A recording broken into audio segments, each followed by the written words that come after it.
Successfully we completed our journey. So finally ನಾವು Varkala Sivagiri station ನ reach ಆದ್ವಿ. ಆಲ್ರೆಡಿ ಕ್ಯಾಬ್ ಎಲ್ಲ ಬುಕ್ ಮಾಡಿದ್ವಿ. ಸೊ ಆನ್ ದ ವೇ ಹೋಗ್ತಾ ಲಂಚ್ ಮಾಡಿರಲಿಲ್ಲ ಅಂತ ಲಂಚ್ ಮುಗಿಸ್ಕೊಂಡು ನಾವು ನಮ್ಮ ರೆಸಾರ್ಟ್ ನ ರೀಚ್ ಆದ್ವಿ. ನೋಡಿ ನಮ್ಮ ಬ್ಯೂಟಿಫುಲ್ ರೆಸಾರ್ಟ್ ಪುರಾವಿಡ. ಸೀರಿಯಸ್ಲಿ ನಾನಂತೂ ಎಂಟರ್ ಆಗ್ತಾ ಇದ್ದಂಗೆ ನಿಜ ಕಳ್ದೋಗ್ಬಿಟ್ಟೆ. ಯಾಕೆ ಅಂದ್ರೆ ನಮ್ಮ ರೆಸಾರ್ಟ್ ಪಕ್ಕದಲ್ಲೇ ಬೀಚ್ ಇತ್ತು, ಪೂಲ್ ಇತ್ತು, ಯಾವ ಕಡೆ ನೋಡಿದ್ರು ಗ್ರೀನರಿಯಿಂದ ತುಂಬಿತ್ತು. ಅಂಡ್ ನಮ್ಮ ರೂಮ್ ಪಕ್ಕದಲ್ಲಿದ್ದಂತಹ ಒಂದು ವ್ಯೂ ನೋಡೋದಕ್ಕೆ 2 ಕಣ್ ಸಾಲ್ತಾ ಇರಲಿಲ್ಲ. ಅಂಡ್ ನಮ್ಮ ರೂಮ್ ಕೂಡ ತುಂಬಾ ಚೆನ್ನಾಗಿತ್ತು. ನಮಗೆ ಟೋಟಲ್ ಕಾಸ್ಟ್ ಇದಾಗಿತ್ತು ಬಂದು 7K. 1 PM check in and next day morning 11 AM checkout ಇತ್ತು. ಆಲ್ರೆಡಿ ಟೈಮ್ ಆಗ್ಬಿಟ್ಟಿರೋದ್ರಿಂದ ನಾವು ಬೇಗ ಬೇಗ ರೆಡಿಯಾಗಿ ರೆಸಾರ್ಟ್ನೆಲ್ಲ ಎಕ್ಸ್ಪ್ಲೋರ್ ಮಾಡೋಣ ಅಂತ ಹೊರಟ್ವಿ.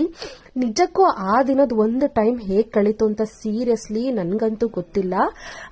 ವಿ ಲಿವ್ ದಟ್ ಮೂಮೆಂಟ್ ಅಂತಾನೆ ಹೇಳ್ಬೋದು.